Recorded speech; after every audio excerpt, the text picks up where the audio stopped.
A gente está começando a investir, os pequenos investidores, eles começam geralmente de uma forma errada, né? Comprando e vendendo ações, e uma outra coisa que eles começam diversificando logo de cara. Então, o sujeito, sei lá, tem uma pequena quantia para investir, já começa de cara comprando 10 ações, às vezes, né? Como é que acontece a diversificação, no seu modo de entender? Qual que é a melhor forma dela ser feita? E para complementar essa pergunta também, uma pergunta que muita gente faz para a gente recebe direto, por que o seu Luiz Barsi não investe no exterior?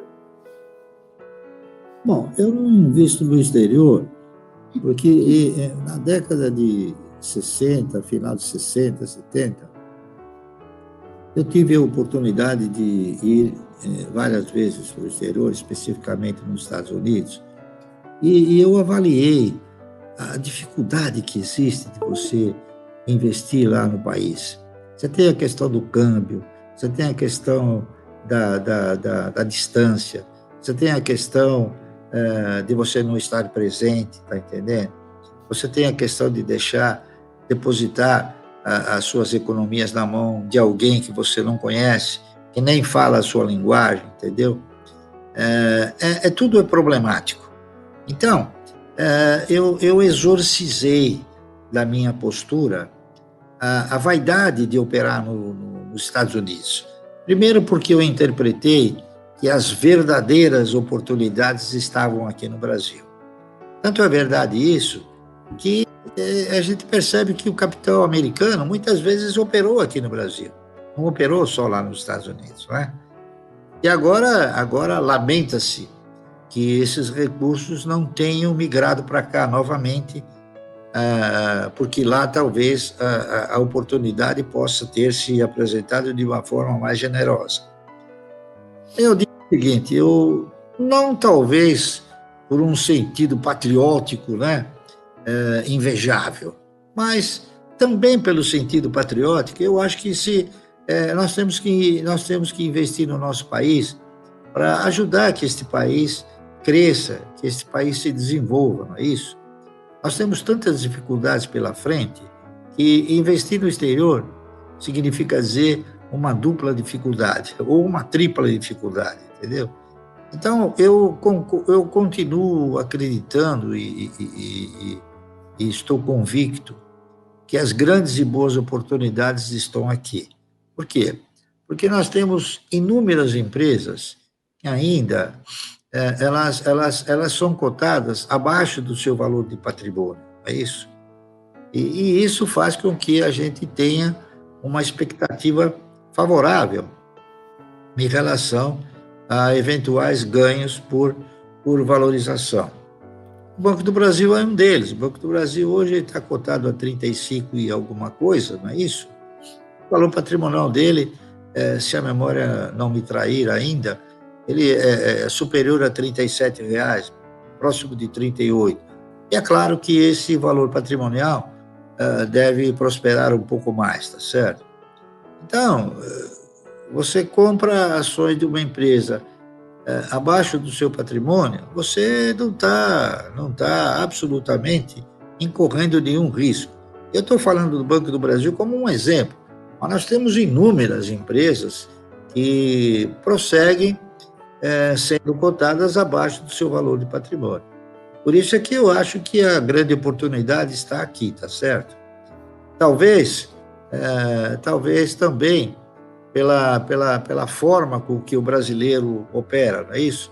Você acabou de mencionar um fator que me parece significativo, ou seja, o indivíduo, quando resolve ingressar no mercado, a primeira coisa que ele faz, ele dá início a um fundo de investimentos, né? Um fundo especulativo.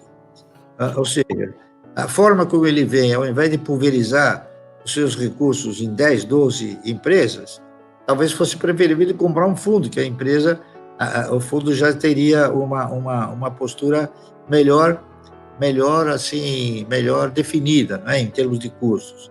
Mas a grande realidade é o seguinte, que é por isso que é importante, cada vez que alguém resolve ingressar no mercado, ele procurar o profissional para o segmento a que ele está propenso a seguir, não é isso? Se ele quiser ser um especulador, tem que procurar alguém que conheça bem a especulação. Se ele quiser ser um investidor, ele tem que procurar um profissional que tenha este gabarito, que tenha esta formação, correto? Então, você tem aí um visual que, quando você vai especular, geralmente você compra uma ação para especular, você não compra 10, você compra uma, né? Só que quando você vai investir, você compra 10, não compra uma. Na realidade, eu acho que uma carteira de previdência é o apelido que a minha carteira de renda mensal acabou sofrendo, não é isso? Mas eu acho que quando você quer fomentar um portfólio dessa natureza, você tem que começar pelo melhor, não é isso? E a carteira ela vai assumindo uma postura na razão direta que essa primeira ação que você comprou, ela já não ostente mais a mesma condição. Aí, então, você parte para uma segunda ação, não é isso? A carteira de previdência, ela se constitui assim. Você não vai constituir, num primeiro momento, a carteira de previdência, senão você vai fazer um procedimento errado, certo? Então, o certo seria o quê? Você comprar o melhor dentro da aspiração, né, que você teve para ter uma renda mensal. A partir do momento que esta ação que você comprou para ter uma renda mensal, ela já não esteja produzindo a mesma renda mensal, então você passa a comprar uma outra que tenha esta característica de produzir uma renda mensal. É isso aí. Isso aí é óbvio. Só que, lamentavelmente, o indivíduo, motivado talvez por fantasias, ele exorciza o óbvio, né? Em muitas ocasiões, ele prefere a fantasia do que o óbvio.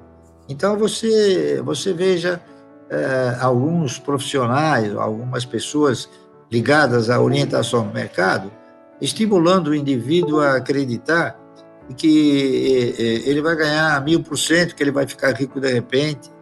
Sinceramente, eu não acredito que ninguém fique bilionário de repente, está entendendo?